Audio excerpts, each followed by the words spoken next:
Hi everybody, it's Vince Sellers here with another episode of FBI Talk. Today we're going to be talking about some fun stuff, I consider it to be, which is trying to figure out who's lying. The FBI techniques that are employed during interviews, or you could call it an interrogation. FBI doesn't call it that, but that's sort of what it is. And yeah, we're going to talk about that stuff today, and I'll try to dispel some of the myths and kind of give you a peek behind the curtain, what it was like for me at least as being an agent, and just give you a little insight into that. So this whole topic of determining when people are lying and the FBI's expertise in this, and I know there are books out there about it, and whole probably courses that you can take, and there's a lot of former agents that claim to have a lot of knowledge, and some of them actually do know a fair amount about the topic, about how to determine if someone's lying. Let me tell you this, though. The truth is that the FBI Academy teaches all agents and evaluates them. They record them on how to interview somebody. And again, I use the term interview somewhat synonymously with interrogation, although interrogation implies more of something you might expect the military to do under adverse conditions. FBI doesn't do that, but we do arrest people sometimes, and then we interview them. And I say that past tense. I used to do that. And so we interview criminals, we interview witnesses, and so that's basically, we always call it an interview. You write up the report same way. Doesn't matter if someone committed a crime or watched somebody committing a crime. Same techniques are used to interview somebody. But so that's what you're taught at the FBI Academy, how to interview somebody. What are the proper steps? How do you get information? And they do have some techniques that they teach, how to elicit a confession and so on. So what about trying to figure out if somebody's lying? What are the techniques? And I honestly think that there are politicians, there are probably professional gamblers, people in the business world, drug dealers that are probably as skilled or more skilled than the majority of FBI agents at this. So my point is, I don't know that this is something that you can really train people up on. I think it comes down to kind of an innate sense of being able to evaluate someone and observe an overall impression to try to determine if someone is lying or not. And I also believe firmly that there is no surefire way to know 100% certain if somebody's lying or not. You may have one cool cat, one cool customer, if you will, that can spin the lies just right out of their mouth. It comes naturally, and most people believe them, so they seem believable. You may also have somebody that is incredibly nervous, and you'd swear they're lying, and they're actually telling the truth. And sometimes there's just no way to be positively sure. But I am going to share a few tips just from my own experience and things that I've observed that kind of help you clue into those type of actions.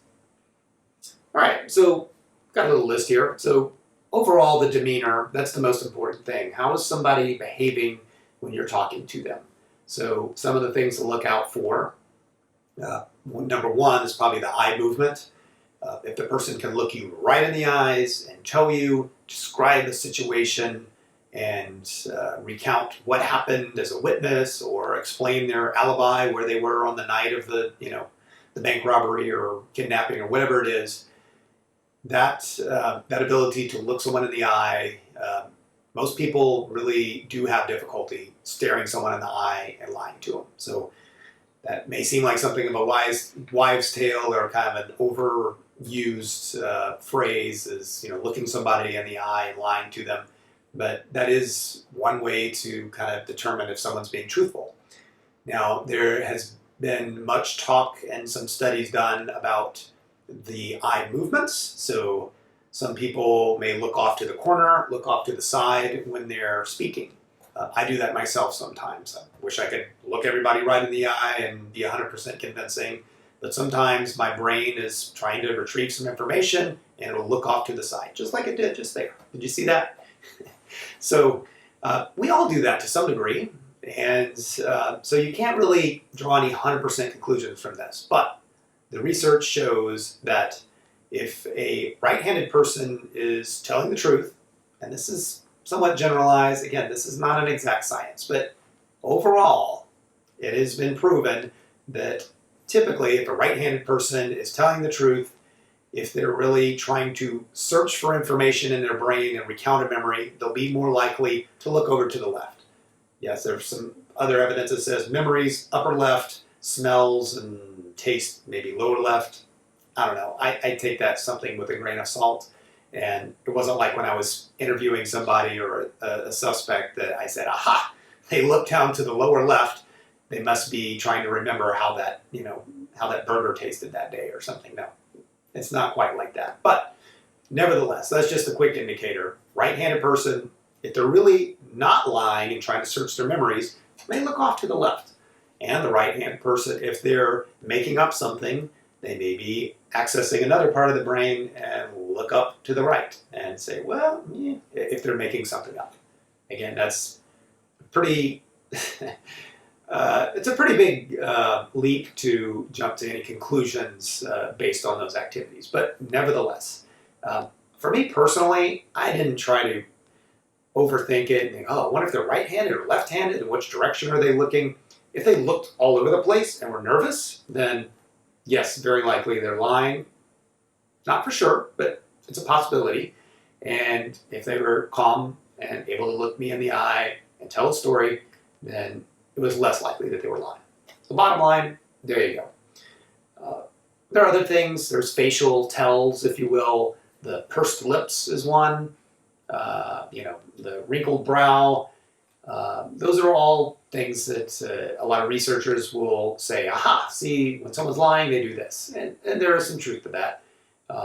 I found that when people are lying, they tend to sweat more, they tend to have more head motion, sometimes they'll scratch their ear and look up, those kind of things. So just somewhat unusual or maybe odd motions or repeated ones. Then definitely the eyes, not just the direction, but the frequency of how much someone blinks, or an extended amount of time when someone closes their eyelids and maybe they're recounting a story, they're closing their eyes for a long time. That may mean they're trying to make something up to continue their story, which may be false.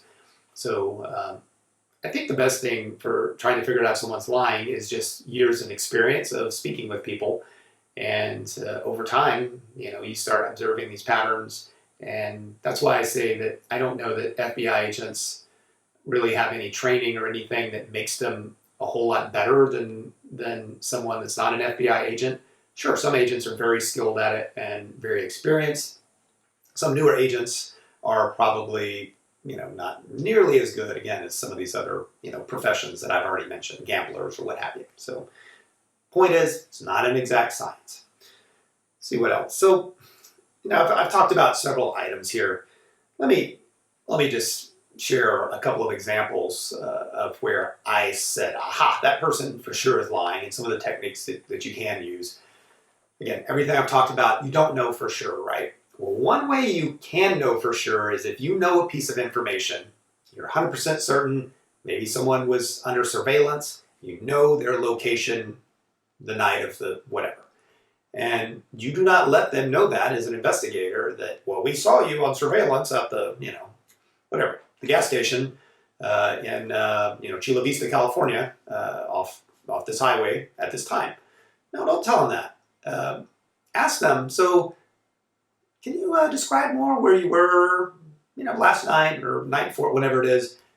Try to tie back to the facts and put that person in a position of, where they can choose to lie about a fact that you already know, or confirm something that you already know. But do not let them know or give them any indication that you know what you're asking them. And that's definitely more of an art form and takes practice doing. In my examples, kind of lame, quite frankly, I realize that. But it's just very, very situational, and sometimes you have to think of that stuff right on the spot very quickly. So catching somebody in one lie, even if you know they lied, don't let them know that you know that they lied. if someone's lying about one thing, then it's very likely they're going to lie about everything else. So there you go. This is not rocket science. I'm sure many of you are like, yeah, no kidding. Yeah, well, I'm just stating what techniques seem to work for law enforcement, seem to work for me. One other technique, or one other thing that I've observed, is that significant shift in demeanor if someone's falsely accused of something that they didn't do. And I've used that technique to get a good idea if somebody did something or didn't. So one time I was interviewing a suspect. We were fairly certain that this gentleman had robbed a bank and possibly had robbed a McDonald's store, but we weren't sure. The McDonald's was kind of a long shot. The bank robbery part, we were pretty sure. So this guy was really smug about the bank robbery, kind of cool cat, just, just kind of dancing around it. I could tell, he's hiding something. He was nervous. I could kind of see it behind his eyes, but he kind of had this sheen of like, I'm gonna talk my way out of this. So shifting gears a little bit, I flat out accused this person of robbing a McDonald's, and my guess was that he hadn't, but I thought there was a slight chance. But as soon as I accused this person of doing something that he really didn't do, oh, I didn't rob the McDonald's. That attitude and demeanor shifted immediately. Like, how dare you suggest something that I really didn't do? And so, again, this is a pretty basic example. This actually is a real example, though, of something that actually happened. But you can see where I'm going with that. Using those little techniques of maybe a little lie here or there, and sometimes FBI agents or law enforcement in general, there is no law that says we cannot lie to the criminals. As part of this interview, FBI agents are free to use whatever techniques they choose to try to get a confession. They can relay some false information and see how the person reacts to that. They can do whatever. They can claim, yeah, we've got you on videotape of doing this thing, and they may not. If they tell that to the person, and then the person says, okay, yeah, I did it. I know you got me. Then no problem. The FBI is like, okay, well, I was just kidding about the videotape, but thanks for confirming that you robbed the bank. So just some of those techniques are kind of fun and kind of interesting. And again, through experience, that's really the best way that the FBI agents, law enforcement, can get used to doing these type of things. And you will get used to that. If you join the FBI, you will interview over your career probably thousands of people. I've interviewed quite a number, and again, witnesses or sometimes suspects or criminals, and yeah, it's an entertaining field. I always enjoyed that, and again, you do spend a good amount of your time doing that, either interviewing or writing up the reports about who you interviewed. So the FBI requires a written report every time you talk to somebody, basically, in an official capacity. It's called the FD 302, at least it was when I was in, and it's a written report of what you said and how the person responded and what they said, and this all feeds into the FBI's database, and other agents can search it and share information that way. But so if you become an agent, you will be spending a lot of time talking to people and then writing down what you talked about in the form of these reports. And some of them, probably my lengthiest ones, were over 10 pages long, single space, full page typed up type of report. So yeah, that's a lot of words. But yeah, FBI agents, it's a very valuable skill to be able to talk and listen and be able to really write that down and put it into words. So anyway, all right, well, that's just a few tips. I think we've covered most of the things here today that I wanted to. But yeah, thanks for tuning in. Good luck out there. Stay safe, and we'll talk to you soon.